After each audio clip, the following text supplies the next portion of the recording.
ऐसे 230 का नाम क्या एक बार फिर से लेंगे everyone, audit documentation. Audit documentation का मीनिंग बोलेंगे एवरीवन, ऑडिट डॉक्यूमेंटेशन का मीनिंग बोलेंगे। तुम घर पे देखोगे तो चार्ट्स भी ओपन रखना साथ साथ में, ठीक है।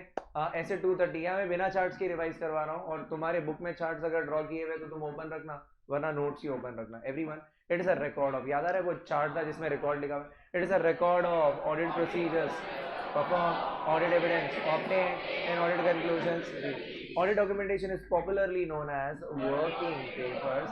अरे फिर उसका ऑब्जेक्टिव और अपन ने ये देखा था कि नेचर कैसा होता है, एविडेंस जैसा होता है, एविडेंस जैसा होता है, it acts as an evidence. अरे अपने ओन वर्ड्स में और चिल रखना है, समझ में आ रहा है। तुम ये हर जगह लिखना, कहीं कहीं मैं आंसर में बोलूंगा यार ये ऐसे ही याद रखो, तो वो वैसा ही याद रखना, पर जहां मैंने नहीं बोला है वहां तुम ओन वर्ड्स में लिख सकते हो, इंक्लूडिंग द कीवर्ड्स। वरना क्या होता है, बार बार लोग मेरे को पूछते हैं सर इसमें से कौन सा आंसर आपने बोला था ऐसे ही याद रखना, कौन सा आंसर आपने बोला था कि कैसे भी याद रख सकते हैं। तो जहां मैं बोलूँ ये ऐसे ही याद रखना, वहां पे लिख के रखना कि वर्ड टू वर्ड करके। बहुत कम आंसर्स में ऐसा बोलूंगा कि वर्ड टू वर्ड कोशिश करना याद रखने की, बाकी मैं चिल है, बाकी तुम कीवर्ड पकड़ो और हो जाएगा एवरीवन। जैसे अभी मान लो वो लोग ने बोल दिया नेचर ऑफ ऑडिट डॉक्यूमेंटेशन समझाओ, तो नेचर में पकड़ के चलने का, नेचर कैसा है, एविडेंस जैसा है। नेचर कैसा है, ये एक इस बात का एविडेंस होगा कि मैंने अपने ओवरऑल ऑब्जेक्टिव्स अचीव किए और मैंने ऑडिट प्लान और परफॉर्म किया है as per standards and as per the companies act. तो it acts as an evidence that the audit was planned and performed as per standards and as per the legal regulatory requirements and the audit and we have achieved overall objectives of the audit on the basis of a conclusion. Is it very clear everyone, समझा। और वही वही मिलता जुलता objective भी है। और ऐसे 230 का ऑब्जेक्टिव क्या है, डॉक्यूमेंटेशन प्रिपेयर करना, डॉक्यूमेंटेशन क्या करना, प्रिपेयर करना, और एक सफिशिएंट अप्रोप्रिएट एविडेंस देना टू फॉर्म द रिपोर्ट। अरे एवरीवन, और फिर वही लाइन है, ये तो सेम रिपीट हो रही है। Is it very clear. तो ऐसा कनेक्टर भी बना लेना ताकि तुम्हारा दिमाग चल जाए कि ये चीज रिपीट हो गई है एवरीवन। नोट्स इतने ज्यादा डेकोरेटेड होने चाहिए, जो जो छोटी छोटी बातें मैं छोटे छोटे हिंट्स बता रहा हूँ ना, तो तुम्हें घर पे जाके पूरा लेक्चर फ्रेश हो जाएगा कि हाँ ये सब बात की थी। छोटी छोटी चीजें पेंसिल में लिख लिया करो एवरीवन।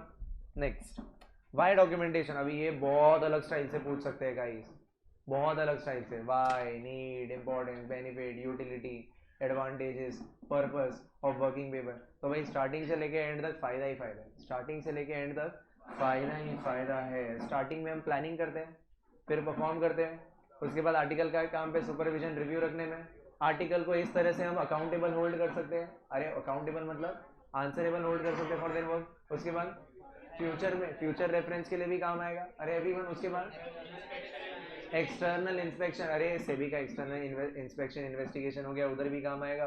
और कोई पीयर रिव्यू इंस्टीट्यूट से क्वालिटी कंट्रोल रिव्यू इंस्पेक्शन हो गया, उधर भी काम आएगा। बोलना everyone, it helps in.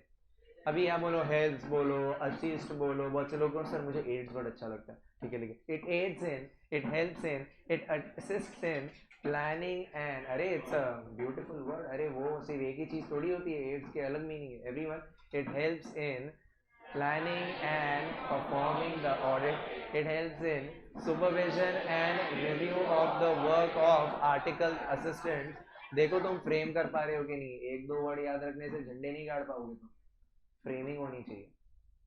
Is it very clear. और जिस दिन तुम फ्रेम करना इजीली सीख गए और एकदम बिंदास मन में कॉन्फिडेंस आना चाहिए कि बस मेरे को दो वर्ड पकड़ के मैं फ्रेम कर लूँ, सेंटेंस फ्रेमिंग देखा हुआ होना चाहिए कि हाँ इसको ऐसा फ्रेम करना है। Is it very clear everyone. जिस दिन मन में वो ईज आ गया ना कि हाँ मैं फ्रेम कर सकता हूँ अपने हिसाब से, वहीं से कॉन्फिडेंस बिल्टअप होना शुरू हो जाएगा। जब तक तुम्हारे मन में ये रहेगा अरे इसके बाद यही वर्ड था कि वो वर्ड था या ये वर्ड था, यार मेरे को एग्जैक्टली वर्ड नहीं याद आ रहा है, जाने दो ना इस चीज को, just let go of it.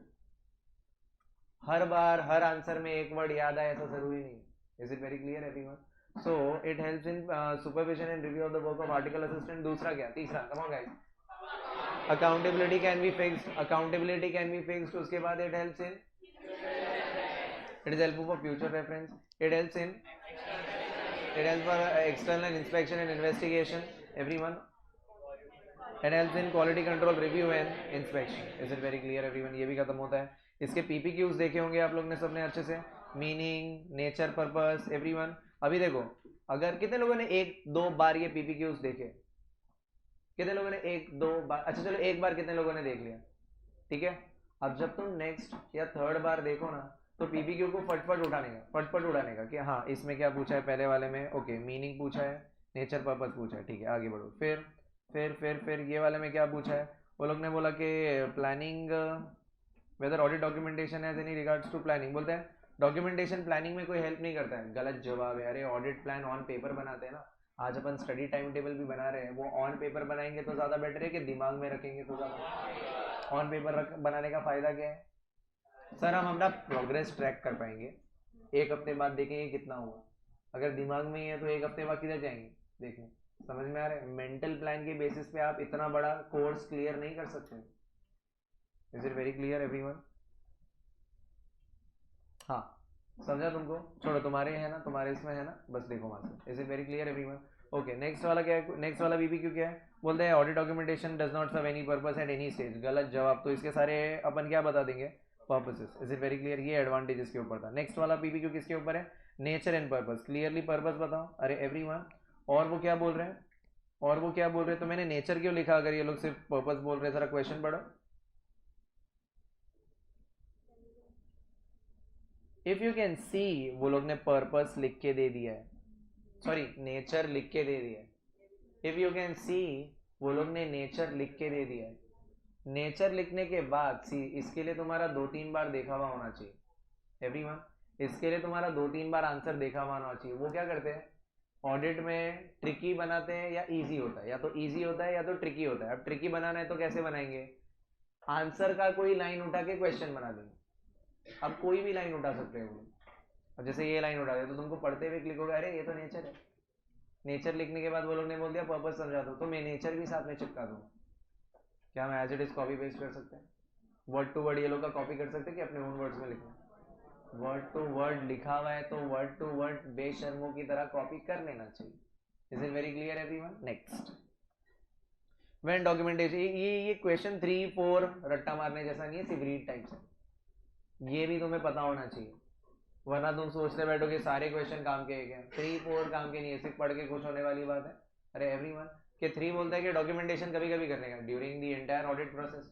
4 बोलता है क्या क्या डॉक्यूमेंट करने का, एक तो जो मीनिंग में 3 चीज़ है वो तो डॉक्यूमेंट करनी है, प्रोसीजर प्लानिंग, प्रोसीजर मतलब वो एविडेंस और कंक्लूजन। और एनटीई ऑफ ऑडिट प्रोसीजर, मैं क्या ऑडिट कर रहा हूँ, कब कितना कितना टाइम तक करना है, टाइमिंग 1 महीना 2 महीना, कितना एक्सटेंड डिटेल में करना है या ऊपर ऊपर से करना है। अरे is it very clear everyone? और उसके बाद सिग्निफिकेंस मैटर, मतलब कोई फ्रॉड सामने आ गया, हमने कंपनी ऑडिट पढ़ाई है ना, फ्रॉड सामने आ गया, कैसे अपन रिपोर्ट बनाते हैं, रिपोर्ट क्या है, डॉक्यूमेंटेशन। अरे हर जगह स्टार्ट से लेके एंड तक 210 में ही देख लो ना, अभी तो ऑडिट शुरू भी नहीं किया था अपन ने। ऑडिट शुरू करने से पहले, अरे छोड़ो शुरू छोड़ो, एक्सेप्ट करने से पहले नहीं बना रहे डॉक्यूमेंटेशन, नहीं बना रहे ऑडिट एंगेजमेंट लेटर। अरे एवरीवन, और वो साइन करवा के ले रहे हैं, ये सब क्या है, डॉक्यूमेंटेशन। मैं तब एग्जांपल नहीं दे सकता था क्योंकि तब तुम्हें समझ में नहीं आता, फिर 230 समझाया मैंने। इसके लिए मैंने बोल रहा हूँ audit is a very interconnected web series. हर लेक्चर में, after every lecture you will get more clarity, after every lecture you will connect with the previous standard. समझ में आ रहा है, या प्रीवियस इंफॉर्मेशन जो भी हमने याद किया। इसके लिए मैं बोल रहा हूँ पैरेलल रिवीजन करो, वो तुम्हारा फायदा है, उसमें मेरा कोई फायदा नहीं। हाँ मेरा फायदा ये है कि तुम क्लियर हो जाओगे तो मुझे अलग लेवल की खुशी होगी। समझ में आ रहा है? बाकी इसके लिए पैरेलल रिवीजन तुम्हें, मतलब ये सब्जेक्ट में बहुत मजा आएगा और एकदम कंफर्ट लेवल पे आ जाएगा ये सब्जेक्ट, और ये सब्जेक्ट वेपन बन जाएगा तुम्हारा। You can easily score 80+ in this subject. समझा? क्योंकि पेपर क्या आने वाला है वो तो मैं तुम्हें बता दूंगा ना। समझ में आ रहा है? Is it very clear everyone? तुमको बस एक ही चीज करनी है, ट्रस्ट मी, तुम्हें सिर्फ एक ही चीज करनी है, याद करके रखना है अच्छे से। और जैसे ही ये क्वेश्चन 5 बार देखे हुए होंगे ना, 4-5 बार, तो जाके एग्जाम में क्लिक होते हैं, अरे ये तो अपने बुक का क्वेश्चन है। 1-2 बार करने में चीजें क्लिक नहीं होती, ये याद रखना। बड़ा सिलेबस हो जाएगा ना फिर, अभी तो 1-2 चैप्टर याद आ जाते हैं, पर बड़ा सिलेबस होने के बाद वो रिकॉल करना वो तभी पॉसिबल है जब आपने 4 से 5 बार किया। इसलिए लोग जो 1 अटेम्प्ट में क्लियर नहीं होते वो 5 अटेम्प्ट में क्लियर होते हैं। क्यों? क्योंकि उनका 5 रिविजन 5 अटेम्प्ट में, 1 अटेम्प्ट में 1 रिविजन, दूसरे अटेम्प्ट में, हाँ हाँ मजाक नहीं कर रहा हूँ, तुम्हारी कसम। Is it very clear everyone? अरे सच में बोल रहा हूँ, सच में। अरे एवरीवन, तो आगे बढ़ते हैं। नेक्स्ट नेक्स्ट नेक्स्ट नेक्स्ट, अरे क्या ऑडिटर मॉडिफाई कर सकता है वर्किंग पेपर्स? क्या ऑडिटर मॉडिफाई कर सकता है वर्किंग पेपर्स? क्या ऑडिटर मॉडिफाई कर सकता है वर्किंग पेपर्स? तो अगर मॉडिफाई करेगा तो क्या करना पड़ेगा? अगर मॉडिफाई करेगा तो रीजंस देना पड़ेगा। किसने मॉडिफाई किया, कब मॉडिफाई किया, किसने उस मॉडिफिकेशन को रिव्यू किया, कब किया, व्हेन एंड बाय whom। अरे everyone, when and by they were made and, when and by whom they were made and. Next, ये याद हो रहा है? अच्छा, can we delete the working papers?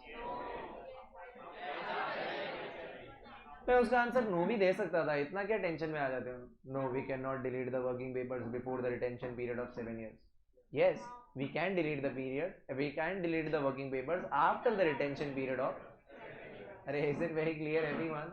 अच्छा, ये retention period कितना है? इसको याद कैसे किया था? वर्किंग पेपर्स का 7 साल तक बनाए रखना है। Is it very clear everyone? Working papers का 7 साल तक बनाए रखना है। और ये 7 साल का टिकटॉक कहाँ से शुरू होगा? From the date of audit report. पर मैंने तो, मेरे कंपनी ने जॉइंट ऑडिटर्स अपॉइंट किए थे 2-3 सीए फर्म्स। तो सर 2-3 सीए फर्म होती है तो उनकी एक कॉमन ऑडिट रिपोर्ट बनती है। क्या बनती है? एक ही रिपोर्ट बनती है, तो वो कॉमन ऑडिट रिपोर्ट से 7 years। Is it very clear everyone? अरे क्या ये मैं जो ऑडिट रिपोर्ट बनाता हूँ, क्या ये भी वर्किंग पेपर्स है हमारे? क्या ये भी ऑडिट डॉक्यूमेंटेशन का पार्ट है? यस। अरे is it very clear everyone? Okay next. अरे समझा सब लोग को retention of working papers? Okay. Ownership and custody, ये बहुत इंपॉर्टेंट क्वेश्चन है। ये मैंने तुम्हें बोला था, ये 3 पॉइंट एज इट इज हो सके तो याद रखना। 3 मार्क का एक सिंपल क्वेश्चन आ सकता है, ownership and custody of working papers. I hope तुम लोग ने याद किया हो। What do you mean by ownership? सबसे पहले, working papers are the property he may at his discretion make portions of or extracts from audit documentation available to the client or any other person.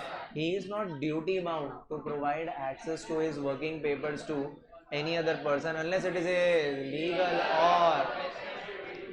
मैं एक बार के लिए सबको मना कर सकता हूँ, सिर्फ 2 लोगों को मना नहीं कर सकता हूँ। SEBI, legal, everyone, peer review, CA institute, quality control करने, वो दोनों को मना नहीं कर सकता अपने वर्किंग पेपर्स देने से। बाकी सबको मना, और देना चाहूँ तो दे नहीं सकता हूँ। It is at his description, it at my description. Next, ये सारे पीपीक्यूज देखे थे तुम लोग ने? एवरीवन, सब जगह कोई ना कोई उनको आके वर्किंग पेपर चेक करने के लिए, वर्किंग पेपर देने के लिए बोल रहा है। सबको मना कर सकते हैं, ठीक है। क्वेश्चन नंबर 2 में यूटिलिटी था एवरीवन। क्वेश्चन नंबर 3 में क्या था? वही वापस ownership custody. Question number 4 combo question था, utility, ownership custody, retention, everyone. Okay, utility समझ में आ रहा है ना? वही एडवांटेजेस बेनिफिट्स। नेक्स्ट, उसके बाद 5 तो हो गया। वही 5, 6, 7, 8, 9 सब वही वैसे ही है कि तुमसे वर्किंग पेपर्स मांग रहे हैं तो तुम्हें क्या करना चाहिए? देना चाहिए या नहीं देना चाहिए? हाँ, देना चाहिए या नहीं देना चाहिए? हाँ, इसका आंसर करने में जाना मत जब तक कि वो लोग खुद पूछे कि वो फोर्स कर रहा है, क्या वो मना कर सकते हैं? हाँ, कर सकते। Is it very clear everyone? Okay, force नहीं कर सकते हो, ठीक है। क्वेश्चन नंबर 10 वही सब हो गया। 11 वही सब 12 भी वैसा ही है। 7 हमने किया था, फिर form, content and extend. A very very important question. मैंने इसको करंट एग्जाम के, आज के एग्जाम के लिए भी इंपॉर्टेंट मार्क करवाया है। कुछ लिस्ट ऑफ इंपॉर्टेंट क्वेश्चंस देता हूँ मैं, लास्ट मिनट लोटा संभालते हैं जो लोग के लिए। एवरीवन समझ में आ रहा है? जो लोग लास्ट मिनट एक्टिव होते हैं, पता नहीं है सीए एग्जाम में लोग लास्ट मिनट कैसे एक्टिव हो सकते हैं। Obviously it's such a big exam, it's such an important exam. College exam थोड़ी है यार। पर कुछ लोग ऐसे ही होते हैं, वो लोग के चक्कर में मेरे को कुछ इंपॉर्टेंट क्वेश्चंस का लिस्ट बनाना पड़ता है। और जानबूझ के मैंने वो इंपॉर्टेंस का लिस्ट सिर्फ कल दिया। 11 से टाइम था, लेकिन मैं पहले से दे देता ना तो वो लोग सिर्फ वो 70-75 क्वेश्चंस करके जाते। और वो क्वेश्चंस में मैं हमेशा डिस्क्लेमर देता हूँ कि हो सकता है कि इसमें से कुछ भी ना आए। हाँ, तो फिर लोग मेरा घर का एड्रेस ढूंढेंगे ना उसके बाद। हाँ, किधर रहते इसको देखेगा। हाँ, ठीक है। तो हो सकता है ना, सी मेरा एनालिसिस है, भगवान का आशीर्वाद है कि काफ़ी टाइम से चीज़ें बैठती है उसमें से, तो लोगों को वर्ड ऑफ माउथ जाता है, अरे नहीं उसमें से काफ़ी बैठता है। लेकिन हो सकता है कुछ ना है, वो दिन भी आ सकता है, यू नेवर नो, ठीक है। तो हमेशा डिस्क्लेमर रहता है कि एट योर ओन रिस्क, समझ में आ रहा है, ठीक है। बट फिर भी लोग बोलते हैं हाँ हाँ हाँ चलेगा चलेगा, आप दे दो। मतलब इतनी लगी पड़ी है लोगों की, सोचो।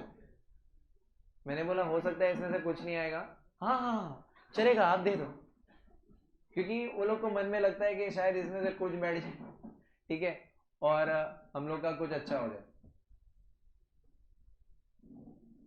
तुम्हारे केस में वो नौबत ना आए, इसलिए रिविजन अच्छे रखना, सारे क्वेश्चंस को उतना ही अच्छा इंपॉर्टेंस देना। नो डाउट मैं तुमको भी लिस्ट दूंगा, पर तुम ऐसे रहना ना ना ना ना मुझे नहीं देखनी ये लिस्ट। कुछ आ भी गया तो ठीक है, मेरे को तो सारे ही आंसर्स आते हैं। नहीं देखोगे ना? हाँ ठीक है। कितने कम लोगों ने नाम बोला है। हाँ ठीक है।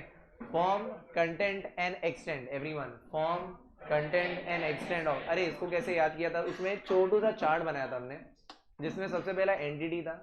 सी रिकॉल द टेक्निक, याद कैसे किया था। ये बहुत अच्छा आंसर है। अगर ये मई 24 में नहीं आया तो सितंबर में आ सकता है, सितंबर में नहीं आया तो तुम्हारे जैन में आ सकता है, ठीक है। ये मतलब ड्यू है, ये तड़प रहा है आने के लिए। अरे एवरीवन हाँ ठीक है। तो सबसे पहले एंटिटी, अरे बोलो यार फटाफट। एंटिटी, सबसे पहले एंटिटी को जानेंगे, एंटिटी को जानेंगे तो रिस्क पता चलेगा। अरे अरे एवरीवन हाँ, एंटिटी को जानेंगे तो रिस्क पता चलेगा। रिस्क के अगर रिस्क हाई है लो है जो भी, उस हिसाब से मैं मेरा ऑडिट प्रोसीजर डिसाइड करूंगा। ऑडिट प्रोसीजर किस मेथड से करना है, मेथडोलॉजी और टूल्स। टूल मतलब सॉफ्टवेयर, ऑडिट भी सॉफ्टवेयर से होता है आजकल, एवरीवन समझ में आ रहा है। ऑडिट प्रोसीजर परफॉर्म करूंगा तो मेरे को क्या मिलेगा, एविडेंस मिलेगा। अरे एवरीवन एविडेंस मिलेगा, एविडेंस से मैं कंक्लूजन पे आऊंगा, और कंक्लूजन वाला लाइन नहीं भी याद रहेगा तो चलेगा। अरे एवरीवन तुम एविडेंस तक की लाइन याद रखो। सबसे पहला size and complexity of the, अरे एवरीवन कौन कहता है साइज डजंट मैटर, यहाँ पे इट डज मैटर्स, एंटिटी का साइज डज मैटर्स। अरे is it very clear everyone, मतलब मैं एंटिटी के बारे में बात कर रहा था एवरीवन।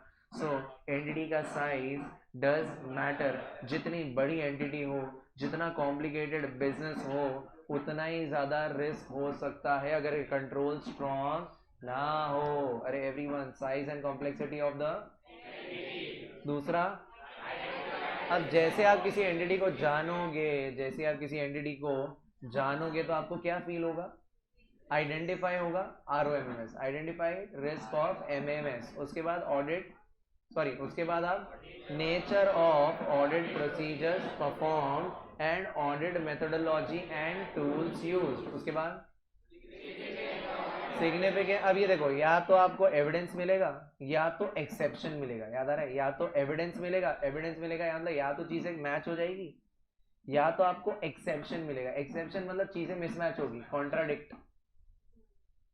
ऐसा आए दिन नहीं होता है ना, इसलिए इसको बोलते हैं एक्सेप्शन। फ्रॉड आए दिन मिलता है क्या, हर दिन फ्रॉड मिलता है क्या, नहीं। Is it very clear, unusual है, एक्सेप्शन है एवरीवन, एक्सेप्शनल है। Is it very clear everyone. So या तो आपको significance of audit evidence obtain और nature and extent of exceptions identified. बोलो एवरीवन, नेचर एंड, क्लियर है पक्का। उसके बाद नीड टू डॉक्यूमेंट, मतलब मेरे को क्या, मेरे ऑडिट किया, मेरे को एविडेंस मिला, पर इतना खास एविडेंस नहीं मिला, तो मैं सोचूंगा कि इसको वर्किंग पेपर का पार्ट बनाना है या नहीं बनाना है। अगर मुझे काम का नहीं लगा तो मैं नहीं बनाऊंगा वर्किंग पेपर का part. Is it very clear everyone. तो need to document a conclusion which is not readily determinable from the audit evidence, मतलब क्लियरली समझ में नहीं आ रहा है क्या कंक्लूजन पे, वहां से छोड़ो ना उसको। Is it very clear everyone. पर ये फैक्टर्स है जो आपको हेल्प करेंगे ये डिसीजन लेने में कि कौन सी चीज डॉक्यूमेंट करनी है, कौन सी चीज डॉक्यूमेंट नहीं करनी है, किस फॉर्मेट में करनी है एवरीवन, कितना डिटेल में करनी है, कम डिटेल में करनी है, वो सब। Is it very clear everyone. और हर 230 का आंसर शुरू कैसे करेंगे हम लोग, एज पर ऐसे 230 inverted commas, audit documentation comma करके फिर ये आंसर शुरू कर देना एवरीवन। नेक्स्ट, कंप्लीशन मेमोरेंडम और audit documentation summary, again VVIP question. मतलब 230 पूरा स्टैंडर्ड ही बहुत इंपॉर्टेंट है, क्योंकि ये उसका खुद का चैप्टर है मॉड्यूल में, चैप्टर नंबर 6 ऑडिट डॉक्यूमेंटेशन के ही नाम से इसका खुद का वेटेज है बहुत। Is it very clear everyone. और वेटेज में तुम्हारे साथ इनफैक्ट वॉल्यूम 2 मिला ना तुमको, वॉल्यूम 2 में मैंने कंपैरेटिव एनालिसिस चार्ट डाला है। नेक्स्ट लेक्चर में लेकर आओगे वॉल्यूम, नहीं नहीं नहीं नहीं, छोड़ो, अपन कुछ काफी सारी चीजें कंप्लीट कर देंगे फिर बताओ।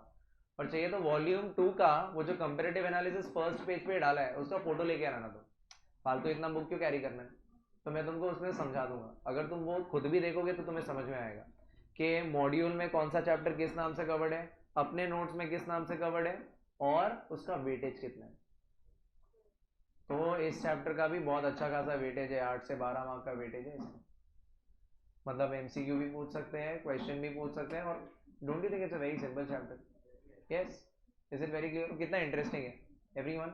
नेक्स्ट, कंप्लीशन मेमोरेंडम और ऑडिट डॉक्यूमेंटेशन समरी। ये क्वेश्चन जब भी आया है किस नाम से आया है बताएं? क्योंकि ये तो किसी पागल को भी समझ में आ जाएगा कि ऑडिट डॉक्यूमेंटेशन समरी मतलब क्या होता है, लेकिन कंप्लीशन मेमोरेंडम देखते ही लोग बोलते हैं आउट ऑफ सिलेबस पेपर था सर। अरे एवरीवन, जिसने ये वर्ड नहीं सुना है उसके लग जाएंगे। हाँ, तो अरे याद है इसका भी एक चार्ट है और इसमें अगर तुम 4 पॉइंट तक ही याद करो तो भी चल जाएगा, बाकी के तो उसको बलि चढ़ा सकते हो तुम। एवरीवन ओके, सबसे पहला क्या है? What do you mean by audit documentation summary? It is a summary. Everyone, it is a prepared by the that describes the significant matters identified during the audit and how they were. हमने chart भी बनाया इसके अंदर, अगर chart नहीं भी upload होते तो यार वीडियो तो अपलोड हो जाता है, उसमें से तुम चार्ट ड्रॉ कर लिया करो ना यार। क्या हो गया? अच्छा अच्छा, पर 2:30, अच्छा हाँ हाँ ओके ओके ओके, 2:30 तो मॉर्निंग में हो गया ना, 2:30 का वीडियो अपलोड भी नहीं हुआ है। ओके, 2:20 तक ही हुआ है जो हुआ है, ध्यान देना बंद कर दिया लोग ने तुम्हारे ऊपर।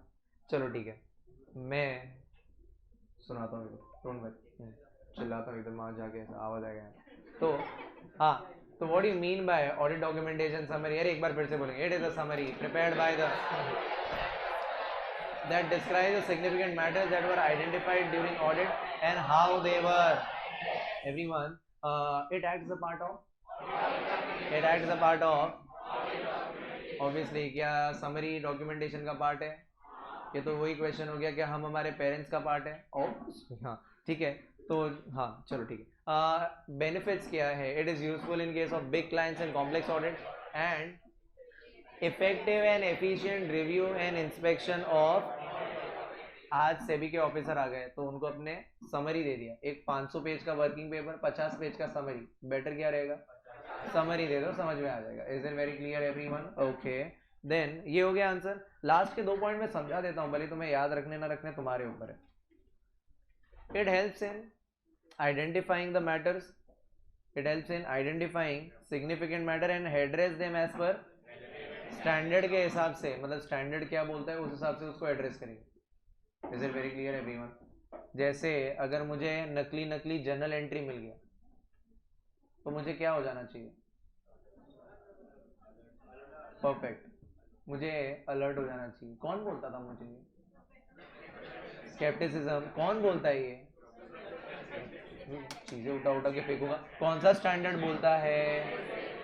3 बार मैंने पूछा कौन बोलता है? Scepticism, scepticism. अरे कौन सा स्टैंडर्ड बोलता है यार? हाँ, is it very clear everyone?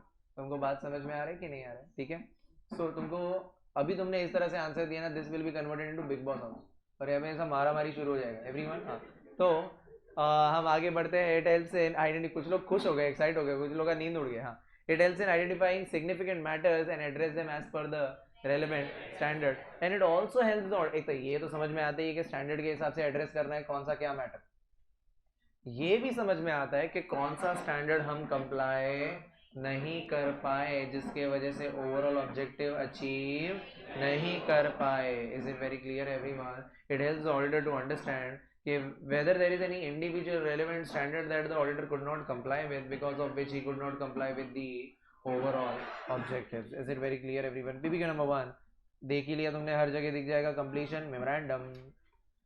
Audit documentation का मतलब क्या है वो तो सबको मालूम ही है। क्वेश्चन नंबर 1 में क्या एग्जांपल्स याद है तुम्हें इसके? क्लासिक वाले, सी से 2 है, फिर वो एक और सी है, ठीक है। सी से पहला सी क्या है? चेकलिस्ट, करस्पॉन्डेंस, बस correspondence including email with whom concerning significant matters. अरे एवरीवन, और उसके बाद एल से letter of confirmation and representation, A से ऑडिट प्लान भी बोल सकते हैं, ऑडिट प्रोग्राम को ऑडिट प्लान भी बोल सकते हैं। एनालिसिस, अरे रेशियो एनालिसिस करते हैं ना वो सब अपन ऑन पेपर, ठीक है। और SS समरी ऑफ I से कोई भी डॉक्यूमेंट इशू किया हमने, ठीक है, सर्टिफाई किया। C से कॉपीज ऑफ एंटिटीज, अरे कॉपी ऑफ एंटिटी रिकॉर्ड मतलब एग्जांपल MOA का कॉपी ले, अरे लोन एग्रीमेंट का कॉपी ले लिया मैंने अपने पास। अच्छा तो मैं MOA बना, मतलब मैंने MOA का अपने पास एक कॉपी रख लिया है, तो और तुम मैनेजमेंट हो तो क्या तुम MOA अपना ओरिजिनल जला दोगे? बोला ऑडिटर मेंटेन कर रहे हैं ना हमारा अच्छे से, हमको क्या करने का जरूरत है। Audit documentation is not a substitute for entities accounting records, ध्यान रखना। Is it very clear everyone? Next, assembly of final audit file. उसमें वो बावरे अरे याद है ना मैंने बोला था, अरे वर्किंग पेपर्स इधर उधर पड़े हुए सारे, तो मैं क्या बोलूंगा, working papers assemble everyone, Avengers assemble, वैसे ही वर्किंग पेपर्स। तो क्या वो अपने आप आ जाएंगे क्या उड़ उड़ के एक ही? नहीं नहीं, हमको लेके डालना पड़ेगा फाइल। अरे एवरीवन, और ऑडिट फाइल को क्या बोलते हैं? Audit file is a one और मोर फोल्डर और स्टोरेज मीडिया इन फिजिकल और which contains working papers of a particular audit.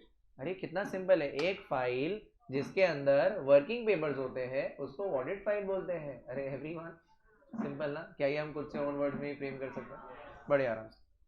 Requirement क्या है? सबसे पहले ये असेंबल कितने टाइम के अंदर करना है? एक सेकंड, क्या टाइम लिमिट 230 में दिया? टाइम लिमिट SQC 1 में दिया, ध्यान रखना। तुम SQC 1 का रेफरेंस जरूर देना टाइम लिमिट के वक्त।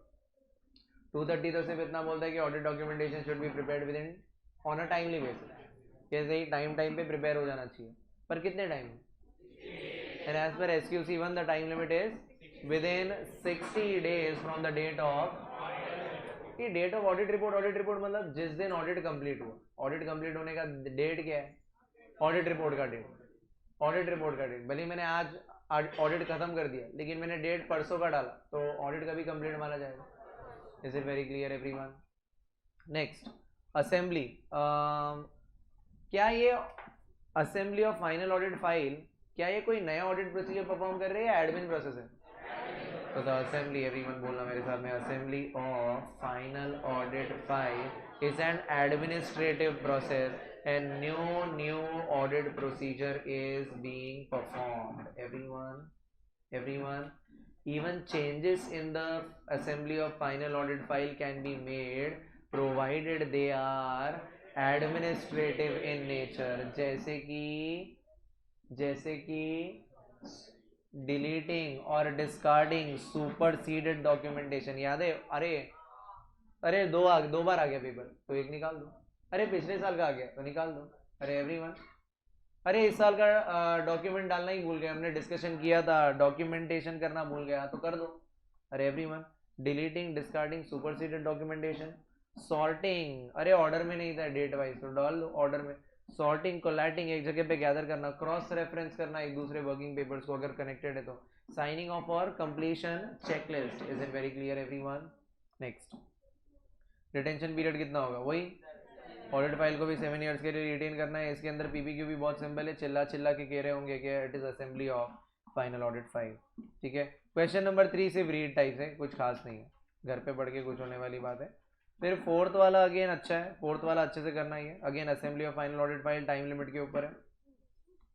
फिफ्थ वाला RTP May 23, तुम देख रहे हो कितनी RTP इसमें भी आया बैक टू बैक। अरे एवरीवन, May 22, May 23 और सब जगह क्वेश्चन क्रैक करना इज सुपर सिंपल एवरीवन। उसके बाद ये नया मॉड्यूल में क्वेश्चन है, ये वाला क्वेश्चन पढ़ो।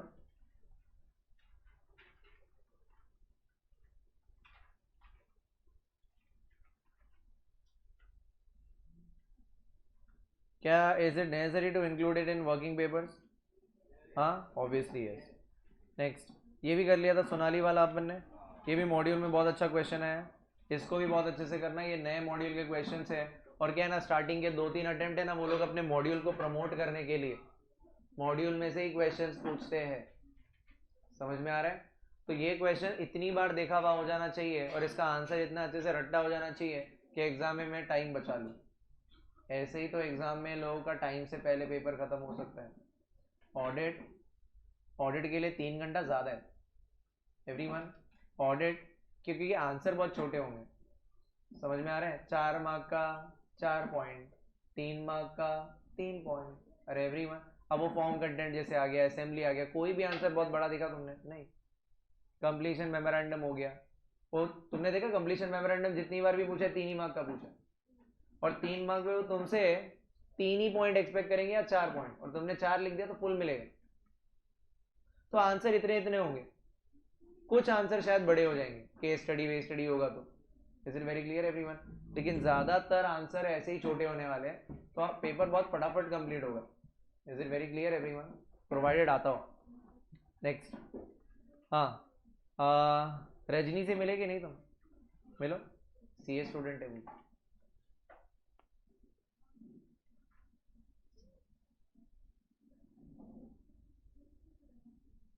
ये स्पेशली किसके ऊपर है?